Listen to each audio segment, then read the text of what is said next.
Welcome to this week's Treasury Career Corner podcast, where I interview Treasury professionals about their Treasury careers. Each and every week, I talk to them about how they've built their careers, where they are now, where they see both themselves and the Treasury profession going to next. Let's get on with the show.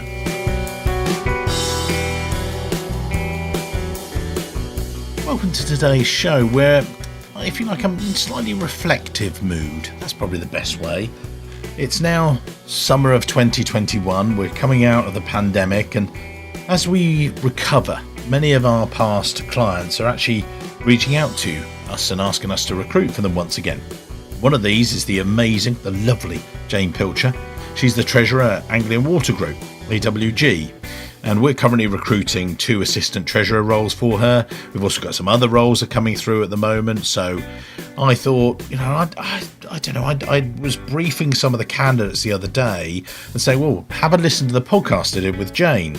When I really listened to it as a bit of a retrospective, if you like, I thought, wow, number one, how much have I improved over the past 165 plus podcasts? Things like having a better microphone, less breathy. Sorry about that. Lots of heavy breathing in some of the previous ones. Don't know what that was about. But also asking shorter, better, more insightful questions when I can ask the questions, and shutting up. That's a good thing. I mean, I know it's a podcast and all that, and you want me to talk, but another thing is to be quiet, listen to what the treasurer's got to say, interpret it, and give it back, and take your role, if you like, as a listener. So, as well as that, I then also thought, what a great conversation I had. It was still 100% relevant today. Yes, the organisation's moved on. They've recently issued a sustainability bond, and you need to look at that, and we'll put some details of that in the show notes. But I thought this is well worth republishing. And I wanted to say as well, if you want to work for this great organisation and an amazing treasurer, then you need to let us know as soon as possible. We were loving recruiting these new roles for Jane and the team there. But as I say each week, that's enough from me.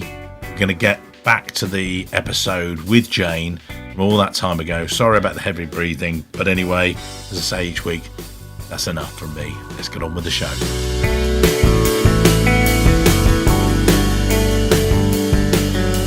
So welcome to this week's Treasury Career Corner podcast, where I interview leading Treasury professionals about their Treasury careers.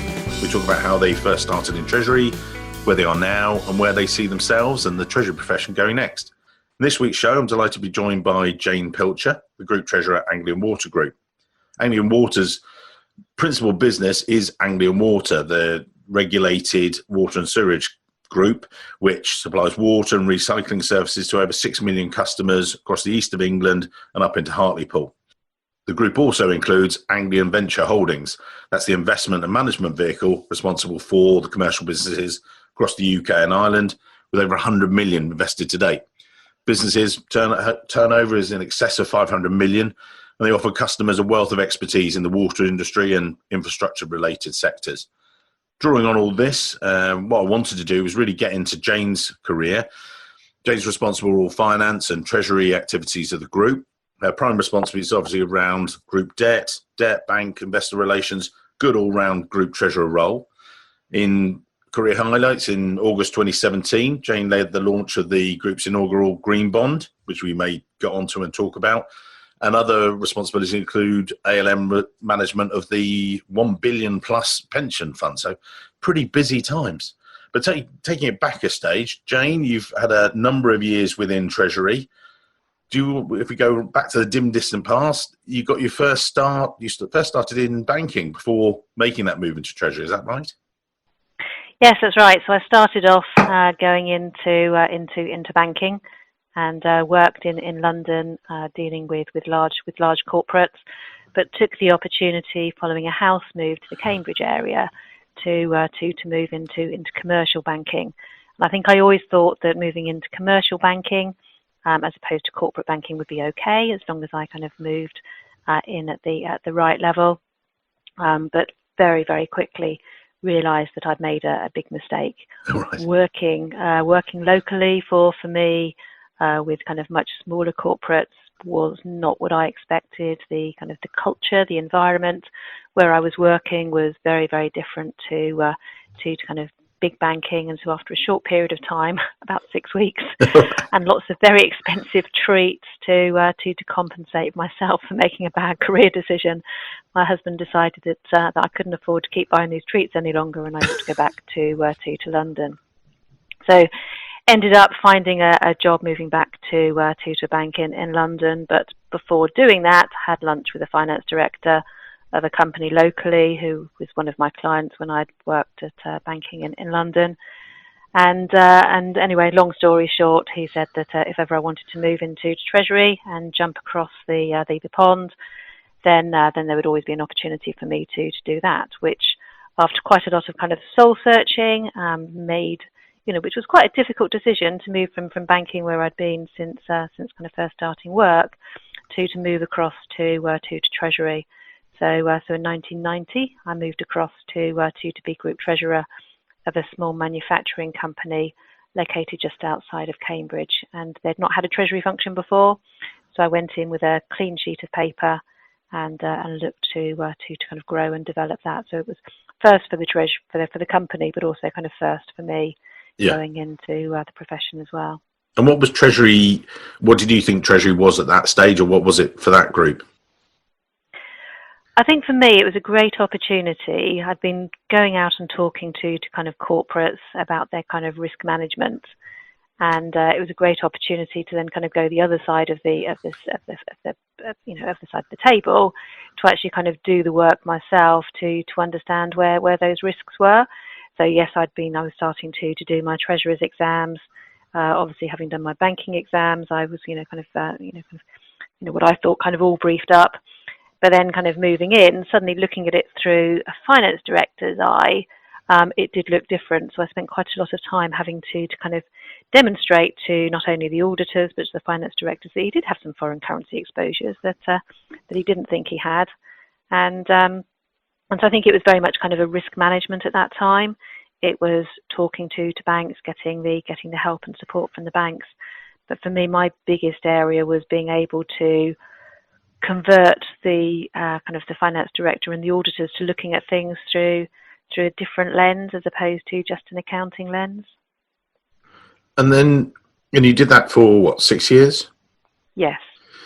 And then how did the move come about to, a number of years ago now, sort of 20 plus years ago, to Anglian Water? How did that come about? Sort of, a printing company to a water group. How did that come about? Yes, well, I was kind of headhunted in terms of I was approached, and there was this job was kind of coming available at Anglian, and was I interested? Which obviously great opportunity to think about. But I'd recently kind of gone through a change of finance director, so the finance director that had recruited me had decided to move on. I had a new finance director coming on board, so it really the request kind of came through around a similar time, right, to kind of the finance director kind of leaving. And for me, it was then a case, I think, one of the important things, and one of the questions you're going to ask me later is, kind of any tips and things for other people kind of moving into Treasury or managing their career. But one of the things that was really important to me and kind of helped me with kind of the position at Anglian was that one of the banking contacts I'd got locally was the kind of the key banker to the Anglian Water Group at the time. Very much had the kind of the confidence of the then finance director, and so for me, having had this approach to say, would you like to move to Anglian Water, which is probably the largest employer, by a very big way in the region. First thing I did was got in touch with Jean and said, right, okay, how do I get this one? How do I make certain that I get there? And anyway, the rest is history. I managed to get the position at Anglian, and as you say, I've been there for a long time. And when you joined Anglian, because it's gone through an evolution as well as your role and everything else, but so you started out as an internationally listed business, and now many years later it's a private business. What was it like when you first started? Obviously, that may have held an appeal. What was the group like when you walked in day one, sort of thing? Very, very different to now, and I was actually kind of held to 6 months' notice from my previous employer. and eventually managed to get them to agree to let me go a couple of days a week for the last couple of months of working out my notice. And when I first went along for those first couple of days, I thought, oh my goodness, should I be going back? Have I made the wrong decision? And a lot of people nowadays talk about culture, and but it was something which absolutely kind of hit you when you walked into Anglian Water. It was an ex-privatised, it was an ex-kind of public company. Yeah. It was an organisation trying to change its culture, and boy, did kind of culture hit you. And in terms of the changes that they knew they had to be making, it was very much kind of rule following, and pretty kind of hard for somebody who'd been in kind of big corporate banking to kind of and following corporate banking, moving to an entrepreneurial company to then move almost to kind of going to work for the UK government. Right. Wow. So it felt very, very kind of different back then. The water company was probably not seen as the kind of the important bit. It was growing the business internationally, was then the kind of caught the attention of the then kind of senior executive. And so for the first part of my career at Anglian, it was about expansion overseas. It was looking after shareholders. We undertook some share buybacks, but it was all about kind of developing that work overseas. And then we had a very challenging price review. So I joined in '96. The challenging price review was in 2000, and suddenly the water company became very big, very important, because it went to the heart of value of the organisation. Yeah. So I then ended up working almost like a management buyout in terms of what was going to be the future of the water company. Were we going to do a management buyout? Were we going to delist the business? And ended up almost kind of working in a little bunker on the outside of Huntingdon. The rest of the business were told that they couldn't talk to the very small team of us that were working on this kind of alternative project, and we had no duty of care to our previous employer, so we were very much kind of set aside as a potential kind of buyout team. But the end result of that was the board of directors decided they didn't want to kind of lose Anglian Water from the organisation, and we decided not to go ahead with that, but instead we looked to undertake a financial restructuring of the organisation. So that then moved to my second stage of my life at Anglian Water, where I undertook a large financial reorganisation and became group treasurer of then the water company, as opposed to the overall group. Right. So very much focused on managing debt, managing investors, managing rating agencies, and ensuring the company operated within the financial conditions that we've been set. And then was that the move from public to private at that stage, or was that later? That was still public. We were still Right. a public company at that stage, but then in 2006, end of 2006, we were acquired by a consortium of pension funds, and at that point we then went from public to private. So then that was the third stage of my career at Anglian in terms of managing the kind of the water company. We pretty much by that stage had disposed of the non-water company assets. We still had a small amount which were continuing to be disposed of, but what the pension funds were purchasing was essentially kind of a water company which was being financed by debt, and that was what they wanted. They wanted to be investing in infrastructure and to have an inflation-linked asset. That was in the third part of my career. When I spoke to Dana Laidholt, she was with a group that went from, with Carlisle Investment Group, and they went from private ownership to public, and she particularly talked about how she enjoyed the rigour that put around it and everything else. For you, that's obviously a transition the other way, so from public and so the reporting requirements and everything else, but back to private. What was that move like for you as a treasurer? The water industry in the UK has got a licence obligation to operate as though it was a public company. Yeah. And so to a certain extent, from my perspective, in terms of kind of managing debt, there hasn't been a lot of difference in moving from public ownership to private ownership, other than that the shareholders sit around the table of the top board of the organisation. And so the role of the finance director and chief executive, they can ask the shareholders there face to face what their views are, as opposed to kind of engaging with very, very kind of many shareholders. So from a debt perspective, for me, it hasn't made a huge amount of difference, because I still have to do the same reporting. I still have to, I choose to still engage with our debt investors in the same way as I did when we were publicly owned. The difference is the shareholders sit around the table at that very top company board that we have. And you've got different, being a water company, you've got different kinds of regulation in terms of, the actual industry itself. You've got Ofwat and people like that. And then in terms of Treasury, you've got, various regulation coming at you from lots of different sources, as it were.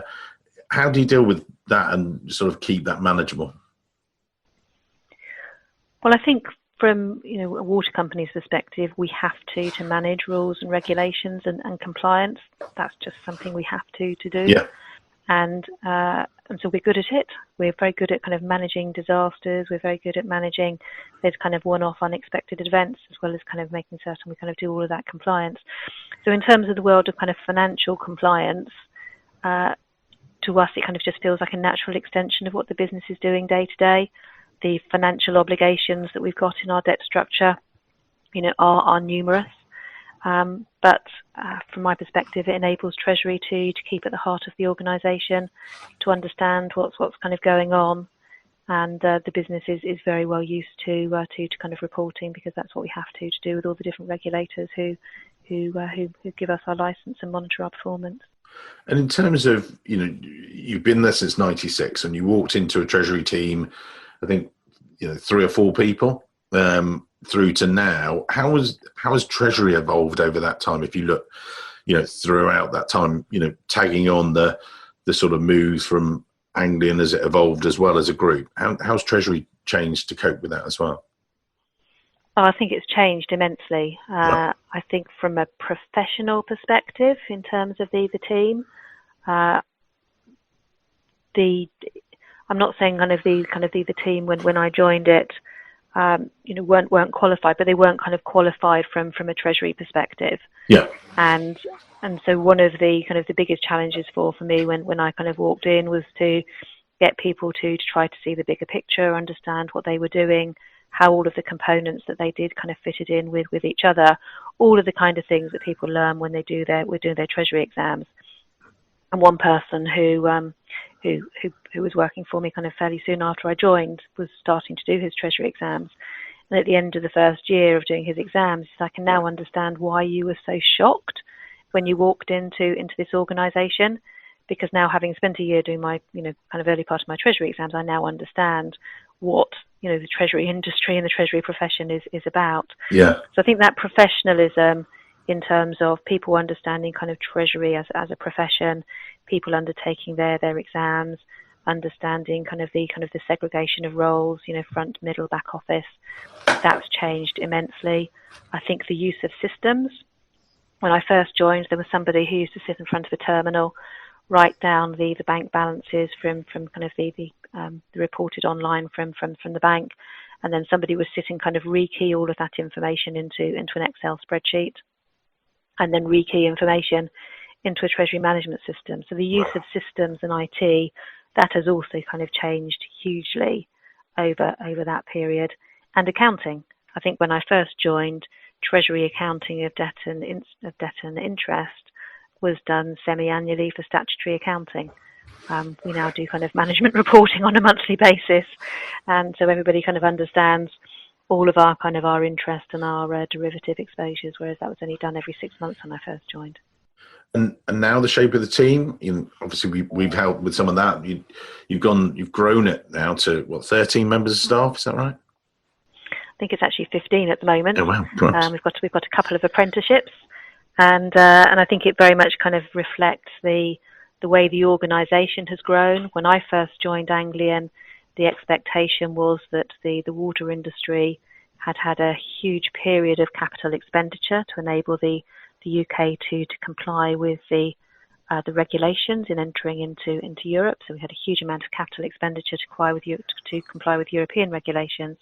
And the expectation was that once that was done, the kind of the business would kind of gradually depreciate in terms of then just kind of providing kind of an operational service to customers. Whereas the reality is the size of the business has grown significantly because of continued growth in people and population in our region, but also the ever demanding standards for kind of water in the environment, which have been adopted in Europe. And so as we've needed to spend capital expenditure, the size of our business has continued to grow. And the change, as I said, when we moved to the financial restructuring that I undertook in 2002, we saw the proportion of the business that was financed by debt increase significantly. So the role and importance of Treasury took on an increase in staff at that point of time to reflect the importance of debt to the organisation. And then financing-wise and funding, you've sort of gone through that cycle back again because you did US private placement as well, and you got your cash balances changing as well, looking at it. So it seems it's sort of changing once again. I think that's right. I think that with the size of our debt portfolio, we need to make certain that we've got access to a range of different markets, a range of different maturities, and so that we don't go and have one market become full on us, and then how do we raise the next slice of debt? So having access to a range of different markets is really important. So in the past, we've accessed the euro market. I haven't got any euro debt outstanding at the moment, but in the past we have. We've got sterling capital markets debt, US private placements. I've got some yen placements. I've got bank debt. But I think the key has been to access debt from a variety of different markets. And what are the? I know it's quite a different market in the US, but you know, when you went out there, I know you've been out there and explained the Anglian Water story to those guys. What was their opinion of you guys? Why were they interested? Anglian's been financing in the US private placement market for, I think we were one of the first UK companies to kind of go into that market. When I joined the company, they actually had some US private placement debt outstanding, but when we did the financial restructuring in 2002, all but two of those note holders chose to exit. So I'd always considered that the US private placement market would not therefore be keen in going back into what we kind of called at the time the kind of the securitized water industry. Right. Yeah. So when I was persuaded by one of my banks to go back into that market, I went into it very cautiously. I didn't quite believe that the investors would want to do that, but spent a lot of time kind of training, teaching, educating investors in terms of how they're protected from a legal perspective. And so we've then had a number of very successful debt transactions within the US market, but very much kind of took our time to educate and show investors the protections they had. So it was worth their while to kind of understand the protections they were getting, which were actually kind of probably much greater than they had previously. And then on that basis, we were able to do our first transaction and also then to do a number of subsequent transactions. And all the Treasury is managed from your UK-based Treasury team, is that right? Yes, that's right. Yes, we've got very, very little business. As you mentioned, Anglian Venture Holdings. We've got some business in Ireland, but the vast majority of what the group does is based within the UK and sterling. And within the team, you know, focusing on that team, you know, we've recruited successfully for the group before, but in your words, what are you looking for when you're bringing those guys to join, guys and girls, you know, to join the team with yourself? What is it about that you're looking for people? Is it, I know when I spoke to Sarah Jane Hall at GlaxoSmithKline, she's, you know, very much like yourself. She's very pro qualifications in Treasury and very pro the ACT and various other bits, but is it firstly, you know, qualifications you're looking for and then the rest, or is it attitude, or what is it when, you know, a CV or resume lands on your desk? I think that recruiting in Huntingdon and recruiting in Treasury is, you know, they're kind of two quite, you know, they are two big challenges. And one of the things that we are trying to kind of focus on at the moment is kind of home growing talent. So bringing people in at a junior level. As I said, we've now got 2 apprentices in the scheme, in the team, and looking to bring in then people who have got good degrees, who are looking to do something different. So we're looking for high levels of kind of university graduates, but with an aptitude and a passion to do something differently. So that's, I think, what we're looking for at kind of the most junior levels. In terms of the more senior levels, I think it's looking for people who want to grow, want to develop, and want to do something that's different from the mainstream. And that's often, I think, the challenge with bringing people into Treasury who've not worked in Treasury before. I often say to people, if you want to kind of come in every day, know what you're going to do exactly the same every single day, and then go home at a set time, well, then Treasury's not the place for you. Yeah. But if you want to come into somewhere where you might think you're going to do something today, but then suddenly energy prices fall, and we want to kind of purchase some forward energy, you've got to be adaptable and excited by, wow, great, that's an opportunity. I'm then going to take it, and that stuff that I was going to do today, I'll manage expectations and I'll try and do that tomorrow. And so it's people who, it's aptitude, I think, for people. So people who are wanting to grow, wanting to learn. They've got a base level of education, which obviously is at a high level, but that it's that adaptability and an enthusiasm that I'm looking for. And I know that you've become involved in the ACT, the Association of Treasurers in the UK, in the past, and you're an FCT as well, so a fellow of the association. Why do you think that's such a key thing? I think, I pretty much know the answer, but this is more for the listeners, and why you think it's a good thing to have on your CV. I think it gives that base training in terms of the role of Treasury, and I drew the comment earlier on in terms of the person in the team who started to understand why I was quite dismayed when I first joined Anglian until he started doing his treasurer's exams. I think what it does, it gives you a level of knowledge, a level of training to understand the kind of the risks for an organisation and the stewardship that we're providing in Treasury. So for me, that's why kind of that training is so important. I think the courses, the conferences that the Treasurers Association Corporate Treasurers organise are a great way for people to understand what other people are doing, whether it's on systems, whether it's on cash flow management, on debt management. It brings together kind of like-minded people who can then kind of learn and grow from each other.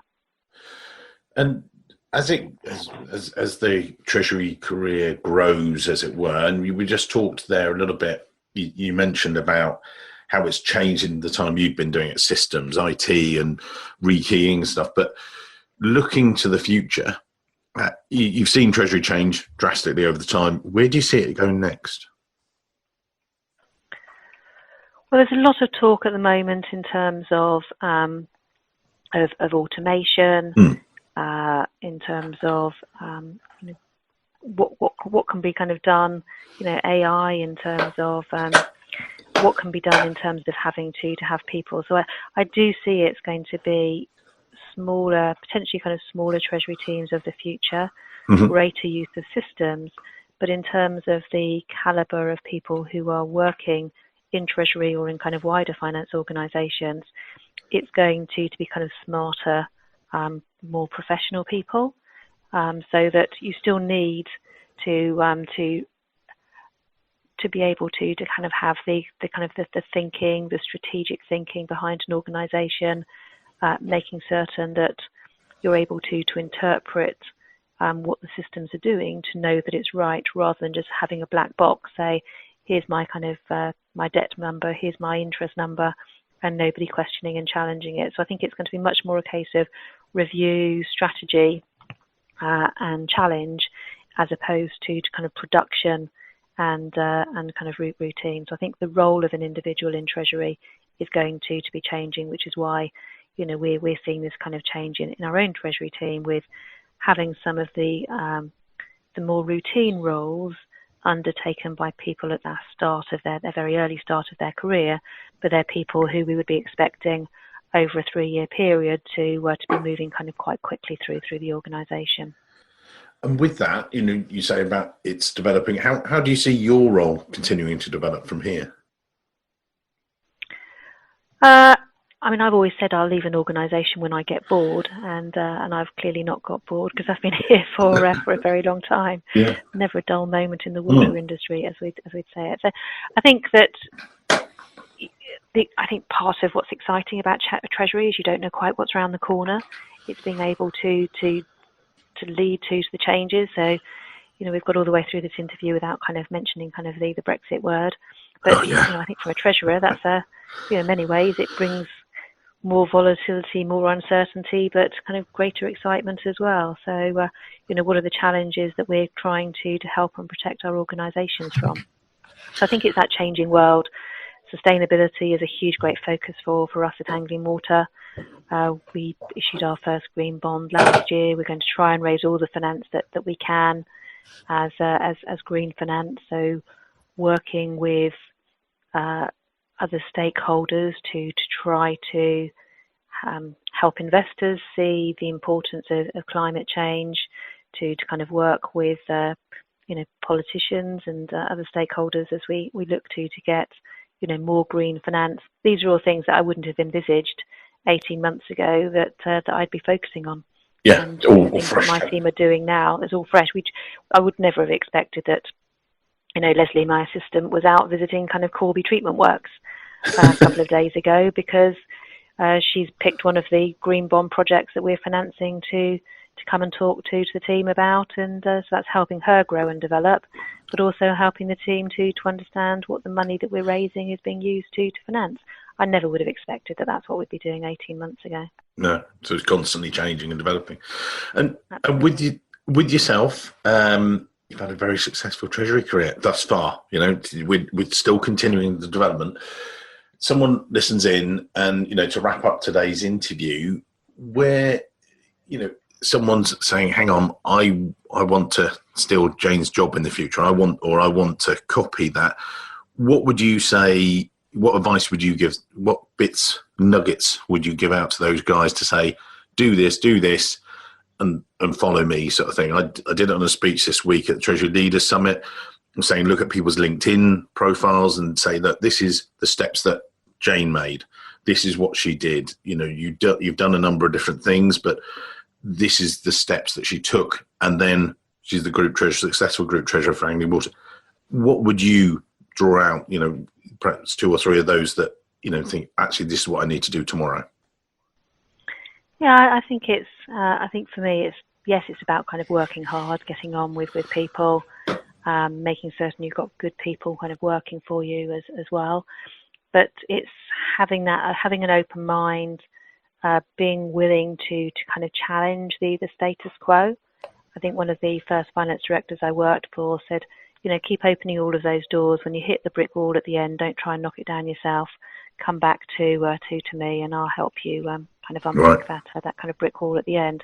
So I think it's trying to, don't be scared to kind of challenge things, to do things differently, and but make sure you express those views to the right people and not to the wrong people. So do it in collaboration. And then, in Treasury terms, you've obviously, studied all the exams and you've gone the way through that. And I know that you do other non-exec work. Is that sort of developing? Because you were the Cambridge Building Society, then did Loughborough as well. Are those things that you think people need to look at doing from external to just doing your day, very busy day job? I think that's right. And I've certainly had I've got one person in my team at the moment who I've encouraged to kind of join an industry, because they were looking for somebody to kind of join a collaboration unit. So he's joined that. I had somebody else in the team.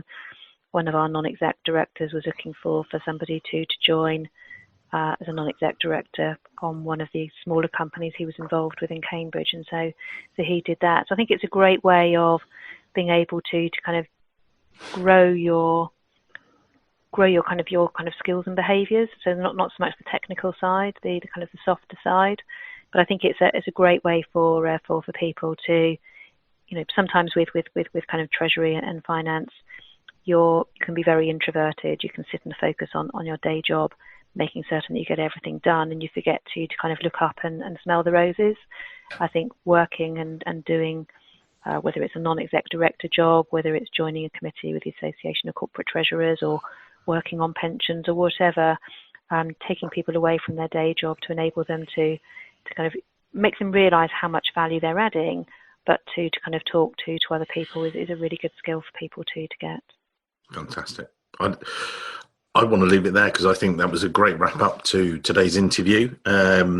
Thanks very much, Jane. If people want to connect with you, best way is looking you up through LinkedIn and maybe reaching out that way. Is that the best way? Yes, that's fine. Yep. Great. We'll put Jane's details in the show notes, but all that remains for me is thank you very much, Jane, and looking forward to the bright future with yourselves and Anglian Water continuing. Great. Thanks, Mike. Thanks very much. Hello, it's Mike here again. I hope you enjoyed this week's show. If you did, then maybe you want to follow the show or subscribe, depending on where you listen, whether that's iTunes, Spotify, or another great place to listen to the show from.